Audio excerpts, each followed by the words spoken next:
யாரேனும் ஒருவர் தன் மனைவியிடம் வந்தால் பிஸ்மில்லாஹி அல்லாஹும்ம ஜன்னிபிஷ் ஷைத்தான ஜன்னிபினி ஷைத்தான ஜன்னிபிஷ் ஷைத்தான மா ரஸக்தனா, அல்லாஹு தாலாவின் பெயரால் இந்த காரியத்தை நான் செய்கிறேன், யா அல்லாஹ் என்னை ஷைத்தானிடமிருந்து காப்பாயாக, எங்களுக்கு நீ கொடுக்கும் சந்ததிகளையும் ஷைத்தானை விட்டும் காப்பாயாக என்ற துவாவை ஓதிக்கொள்ளவும்.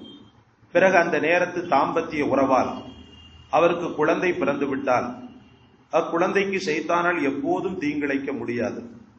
அக்குழந்தையை வழிகெடுப்பதில் ஷைத்தான் வெற்றி பெற மாட்டான் என்று நபிகள் நாயகம் ஸல்லல்லாஹு அலைஹி வஸல்லம் அவர்கள் கூறியதாக ஹஜ்ரத் இப்னு அப்பாஸ் ரலியல்லாஹு அன்ஹுமா அவர்கள் அறிவிக்கிறார்கள். அற்புதமான ஒரு வாசகம் ஒன்று கற்றுக் கொடுக்கப்பட்டிருக்கிறது. இன்னைக்கு அப்படி கிடையாது. தீனை ஓரளவுக்கு உணர்ந்த மக்களால் மட்டுமே அந்த மாதிரி நேரங்கள்ல முறையான முறையில என்ன செய்ய முடிகிறது, இன்பம் வைத்துக் கொள்ள முடிகிறது. அது தவிர்த்து பெரும்பாலானவங்க என்ன பண்றாங்கன்னு சொன்னா, இந்த காஞ்ச மாடு என்னமோன்னு ஒரு பழமொழி சொல்லுவாங்க. அந்த கதையில தாம்பத்திய வாழ்க்கை என்னமோ ஏதோ ஒரு சடங்கு சம்பிரதாயத்தை போல, ஏதோ மனைவியை திருப்திப்படுத்தக்கூடிய, தன்னை திருப்திப்படுத்தக்கூடிய ஒரு காரியத்தை போலதான் செய்து கொண்டிருக்கிறாங்க. ஆனா நபிகள் நாயகம் ஸல்லல்லாஹு அலைஹி வஸல்லம் அதை இபாதத்துன்னு சொல்லி சொன்னாங்க. ஒரு சஹாபி அப்படியே கேட்டார், யா ரசூலல்லாஹ், ஒருவன் தன் மனைவியிடத்தில தன்னுடைய உணர்ச்சியை அடக்குவதற்காக வரும்போது அது எப்படி இபாதத்தாக மாற முடியும் என்று கேட்கும்போது பெருமானார் ஸல்லல்லாஹு அலைஹி வஸல்லம் சொன்னாங்க, அவன் தன் மனைவியிட்ட போகாம இன்னொரு மூலமாகவும் அவன் தன்னுடைய உணர்ச்சிகளுக்கு வடிகால் தேடி இருக்க முடியும். ஆனாலும் அல்லாஹ் ரசூல் தனக்கு வகுத்த பாதையை கொஞ்சம் கூட மாத்தாம தன்னுடைய மனைவியிடத்தில் ஆரோக்கியமான வழியில் வரும்போது அது எப்படி இபாதத்தாக மாறாது அப்படின்னு ரசூல் ஸல்லல்லாஹு அலைஹி வஸல்லம் கேட்டவரை திருப்பி கேட்டாங்க. ஆனா முறையாக இருக்கணும். தாம்பத்தியம் என்பது எவ்வளவு அழகான துவா கற்றுக் கொடுக்கப்பட்டிருக்கிறது. இத பெரிய விஷயம், பெரிய பரிதாபம் என்னன்னு சொன்ன, அந்த புதிதா கல்யாணம் ஆகுது பாருங்க, இவங்க கூட இந்த துவாவை படிக்கிறது இல்லை. வாழ்க்கை ஃபுல்லா பழைய வாழ்க்கை வாழ்ந்துகிட்டு இருக்கிறாங்களே பழைய தம்பதிகள், அவங்களும் என்ன செய்யறது இல்ல, இத ஒரு பெரிய அளவுக்கு மெனக்கிடுறது இல்ல.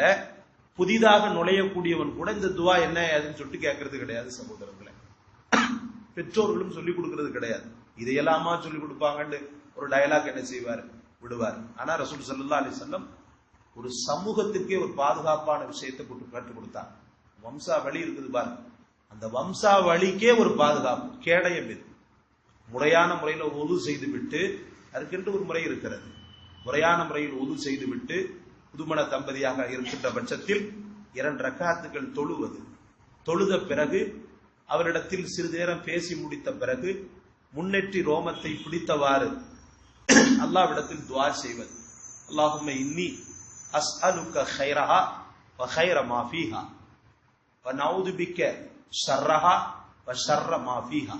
இந்த துஆவை என்ன செய்வது, ஓதுவது. அரபியில தெரியலையா, தமிழ்ல, யா அல்லாஹ் இவள்கிட்ட இருக்கக்கூடிய நல்ல விஷயங்களை மட்டும் உன்ட்ட நான் கேட்கிறேன், இவள்கிட்ட இருக்கக்கூடிய தீமைகளை விட்டு உன்ட்ட நான் பாதுகாப்பு தேடுறேன். முன்னெற்றி ரோமம், நீங்க பாட்டு உட்கார்ந்துகிட்டு மந்திரம் பண்ற மாதிரி பண்ணீங்கன்னு சொன்னா ₹15 இது என்னடா இது, முன்னேற்றி பிடிச்சு இழுத்து நெத்தியை பிடிச்சு இழுத்து சூனிய வச்சுக்கிட்டு இருக்கிறான் நிலவு அப்படின்னு சொல்லிட்டு முறையா சொல்லிருங்க. நீங்க முன்னாடியே ஒரு துவா ஒன்ற சொல்ல கற்றுக் கொடுத்தாங்க. அப்பதான் அந்த பெண்களுக்கு ஆரம்ப ஸ்டேஜ்ல நீங்க கொடுக்குற டானிக்கு அவங்க மவுத்து வரைக்கும் இருக்கும். நம்ம அதை கொடுக்கறதே கிடையாது. காதல் மொழி பேசுறதும், உன் வீட்டுல அங்க நின்றுகிட்டு இருந்தாரு கல்யாண வீட்டுல, அவர் யாரு இவர் யாரு, உங்க மாமா யாரு, உங்க மச்சி யாரு, அப்படி இப்படின்னு இந்த இதுகளை அப்பதான் சோசியலா பேசினா தான் அவங்க நம்மள்ட்ட பழகின மாதிரி ஒரு இது ஏற்படுமா. ரசூல் ஸல்லல்லாஹு அலைஹி வஸல்லம் கற்றுக் கொடுத்ததை விடவா ஒரு சோசியல் இது உலகத்தில் இருக்க முடியும்? எவ்வளவு அற்புதமான வாழ்க்கை வாழ்ந்தாங்க ரசூல் ஸல்லல்லாஹு அலைஹி வஸல்லம். பெரிய அளவுக்கு ஸ்ட்ரைட் ஒரு மாதிரியா தீனை தவிர எந்த வார்த்தையும் இல்லைன்னா ரசூல்லா வாழல. தஹஜ்ஜத்தை முடிச்சுட்டு ஆயிஷா நாயகி எழுப்பிட்டு கல்லிமி ஆயிஷான்னு சொல்லுவாங்க. ஆயிஷாவை இஷ்டப்படி பேசிக்கிட்டே இரு, உன் பேச்ச நான் கேட்டுக்கிட்டே இருக்கணும். இதை விட ஒரு காதல் வாழ்க்கை உலகத்துல என்ன இருக்க முடியும் சொல்லுங்க. அவங்களும் தஹஜ்ஜத் தொழுவாங்க. நீங்க உட்கார்ந்து தஹஜ்ஜத்துல எழுப்பி ஆரம்பிச்சிட வேண்டாம். ஃபர்ஸ்ட் என்ன செய்யணும்னு சொன்னா, அவங்கள்ட்ட முதல்ல ஃப்ரீயா பேசணும், பேசிட்டு தீன சொல்லணும். முதல் ஃபர்ஸ்ட் ஏடா முதல் உதவியா அவங்களுக்கு தீன சொல்லும் போது அந்த பெண்களுக்கு என்ன செய்யும்டா, ஆரம்ப கட்டத்தில் புகுத்தப்படக்கூடிய அந்த அருமருந்து அவங்களுடைய மௌத்து வரைக்கும் என்ன செய்ய இருக்கும். அதுக்கப்புறமாக பிஸ்மில்லாவுடைய வார்த்தையை சொல்லணும். ரசூல் ஸல்லல்லாஹு அலைஹி வஸல்லம் அழகான முறையில கற்றுக் கொடுக்குறாங்க பாருங்க. பிஸ்மில்லாஹிர் ரஹ்மானிர் ரஹீம் அல்லது பிஸ்மில்லாஹி அல்லாஹும்ம ஜன்னிபினி ஷைத்தான வ ஜன்னிபி ஷைத்தான மா ரஸக்தனா. யா அல்லாஹ் எங்களையும் எங்களுடைய சந்ததிகளையும் கேடுகட்ட ஷைத்தானை விட்டு பாதுகாப்பு தருவாயாகன்னு சொல்லி அப்புறம் இன்னொரு முறையும் கற்றுக் கொடுக்கப்படுகிறது. முழுவதுமாக ஆடையை களைந்தவாறு முழு நிர்வாணியாக ஒருவன் உடலுறவு செய்து அதில் பிறக்கின்ற குழந்தை கஸாலி ரஹ்மத்துல்லாஹி சொல்லுவாங்க, வெட்கமற்ற குழந்தையாக அல்லாஹ் தஆலா பிறக்க செய்கிறான். அது அவங்களுடைய கவுல், ஹதீஸ்ல வரல. இருந்தாலும் ரசூல் ஸல்லல்லாஹு அலைஹி வஸல்லம் உடைய அந்த முறையை பின்பற்றி தான் அவங்க சொல்றாங்க. ரசூல் ஸல்லல்லாஹு அலைஹி வஸல்லம் ஒருபோதும் கீழாடையை கலட்டியது கிடையாது. கீழாடையை கலட்டி, அதாவது மறைவு விஷயத்தை காட்டவே மாட்டாங்க ரசூல் ஸல்லல்லாஹு அலைஹி வஸல்லம். இதெல்லாம் நம்ம தெரிஞ்சு வச்சுக்கணும்.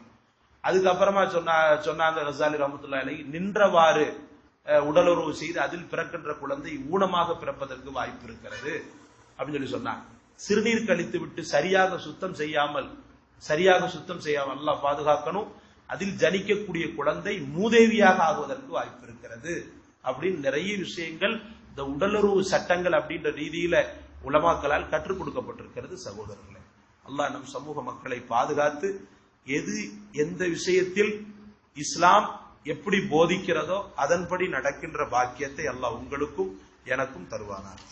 சுப்ஹானல்லாஹி வ பிஹம்திஹி சுப்ஹானக்கல்லாஹும்ம வ பிஹம்திக